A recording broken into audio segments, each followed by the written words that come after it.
Difficult conversations are a normal part of life. They include anything you find hard to talk about, like asking for a raise at work, to confronting disrespectful behavior in your family, and everywhere in between. Usually, these conversations seem like a no-win situation. If you tackle them head-on, somebody will get their feelings hurt or a relationship will turn sour. If you avoid them, whatever is causing you to think about confronting the situation continues to fester.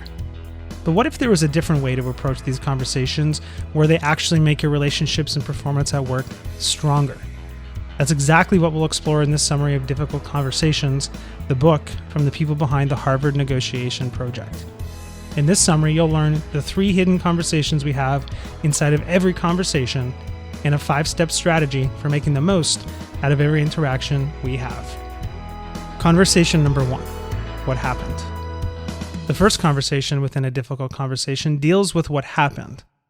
Most of the time, it involves some sort of disagreement about the facts. When we disagree about the facts, most of us end up in an argument rather than searching for answers, usually because we believe that the other person is the problem. They are selfish, naive, controlling, and irrational. This might surprise you, but the other person in the argument believes the exact same thing about you. This causes both sides to enter the conversation with the goal of pointing out why the other person is wrong, and it never ends well. There are some good reasons why this happens. First, we have different information about what happened that led up to the difficult conversation. It's rare that either side in a difficult conversation has a strong handle on all of the relevant facts. Second, we have different interpretations about the facts that we both know about. If you want a good example of this in action, look at the headlines from Fox News and CNN on any particular day to see completely different conclusions based on the same set of events. Third, our conclusions about why things turned out the way they did are greatly influenced by self-interest.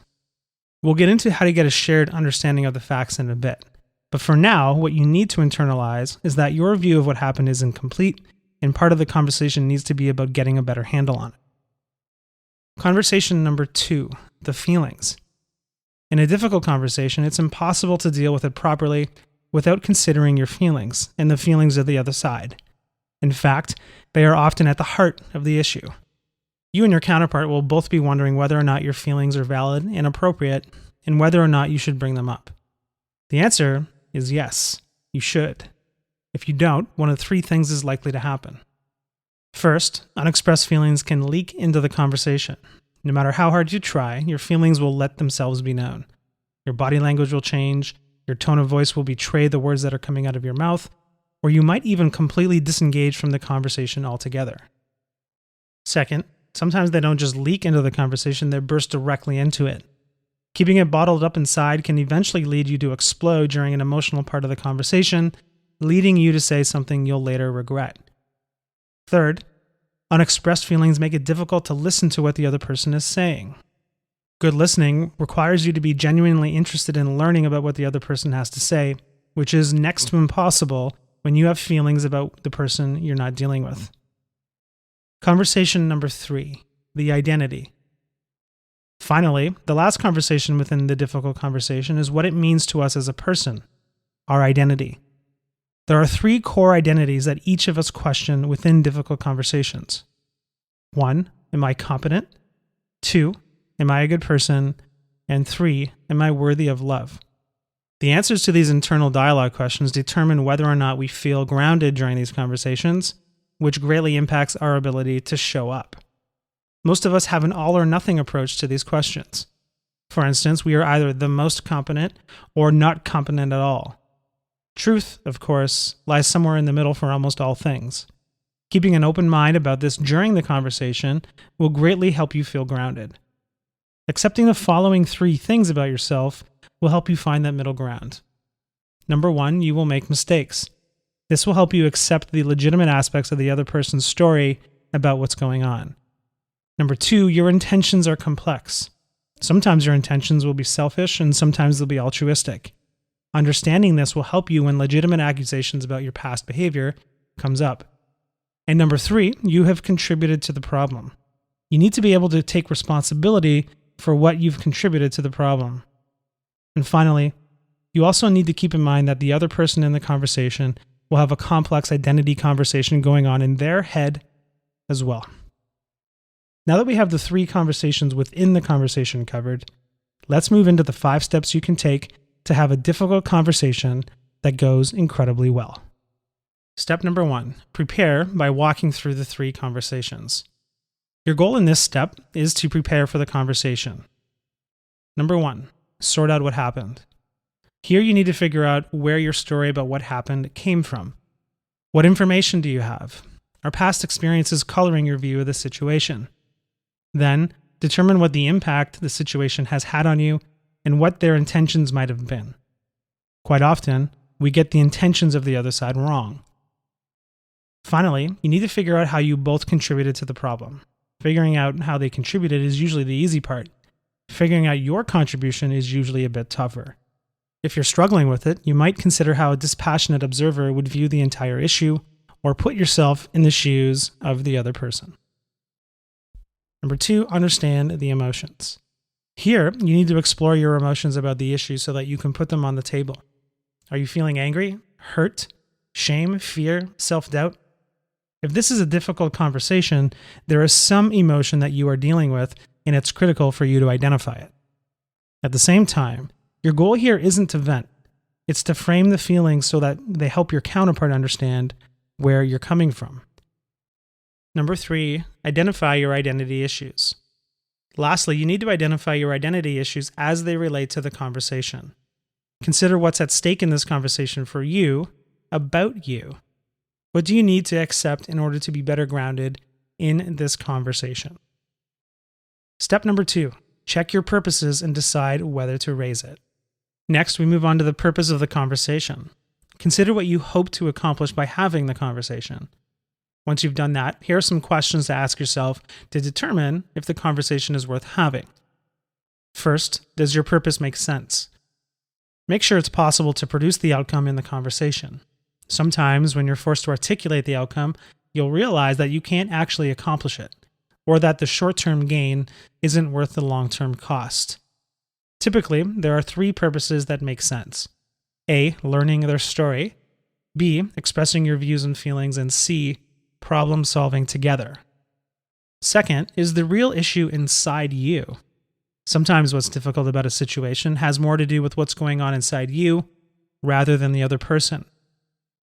Third, is there a better way to address the issue rather than talk about it? Sometimes the more appropriate path is not a difficult conversation, but a change in behavior.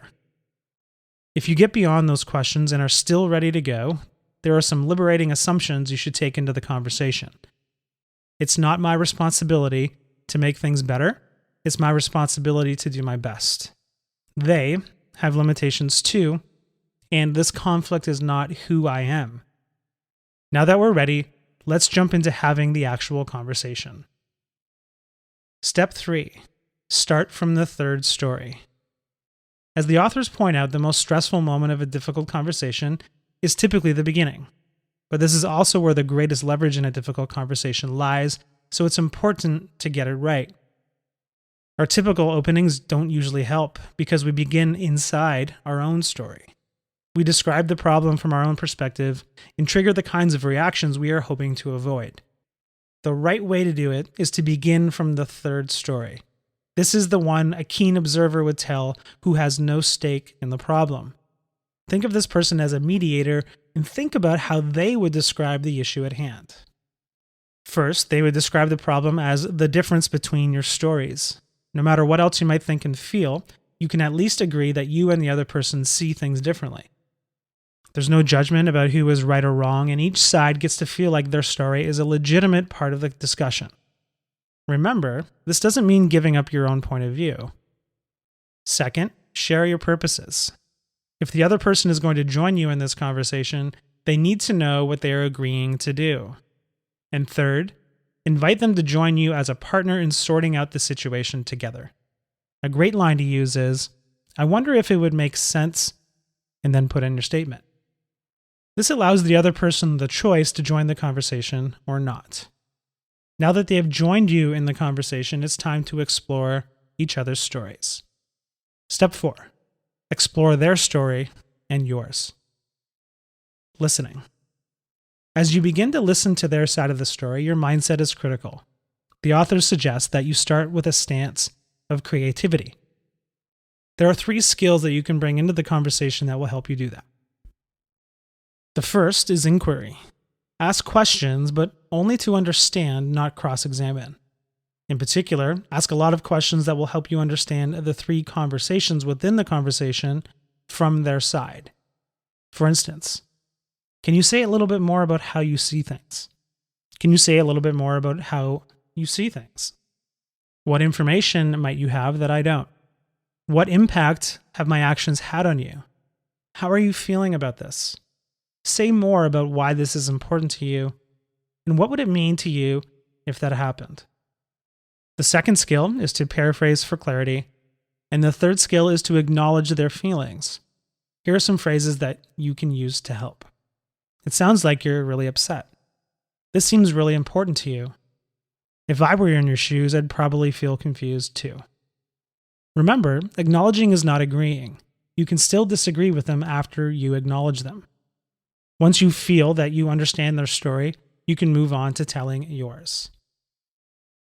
Communicating. The other person also needs to hear your story. There are a few guidelines to keep in mind while sharing your side of the story. First, don't present your conclusions as the truth. Say what you mean and avoid easing into the issue, but don't make it seem like you've closed your mind off to their side of the story. Second, share where your conclusions come from. This is where your feelings and past experiences come to mind. Third, don't exaggerate with always and never. It's typically not true, which hurts your credibility and gets the other person even more defensive about their side of the story. Here are some concrete suggestions on what ground you might cover while sharing your story. Explore where each story comes from. For instance, you might say, my reactions here probably have a lot to do with my experience in a previous job. Share the impact on you. For instance, you might say, I don't know whether you intended this, but I feel extremely uncomfortable when. Take responsibility for your contribution. For instance, you might say, there are a number of things I've done that have made this situation harder. Describe feelings. For instance, you might say, I'm anxious about bringing this up, but at the same time, it's important to me that we talk about it. And reflect on identity issues. For instance, you might say, I think the reason this subject hooks me is that I don't like to think of myself as someone who blank. Reframing. Most people coming into these difficult conversations will not be as skilled as you are, and so it's natural that they will get off track. When the other person heads in a destructive direction, your job is to reframe an unhelpful statement into a helpful one. For instance, you can say something like, I can see that you're feeling really angry about what I did, which is upsetting to me. It wasn't my intention. Can you say more about how you felt? Step number 5, problem solving. Of course, the whole purpose of having a difficult conversation is to solve the problem, which you can do better together than either of you can do on your own. There are 3 things to keep in mind as you go through this step. First, you should invent options that meet each side's most important concerns and interests. This should be obvious. Second, if there are no obvious solutions that immediately spring to mind, look to standards about what should happen. There might be a precedent set for these types of disagreements that you can rely on. And third, talk about how to keep communication open as you go forward. Make sure you utilize all the difficult conversation skills you've learned as you take it across the finish line. So in conclusion, there you have it. Everything you need in order to start having difficult conversations with ease and clarity.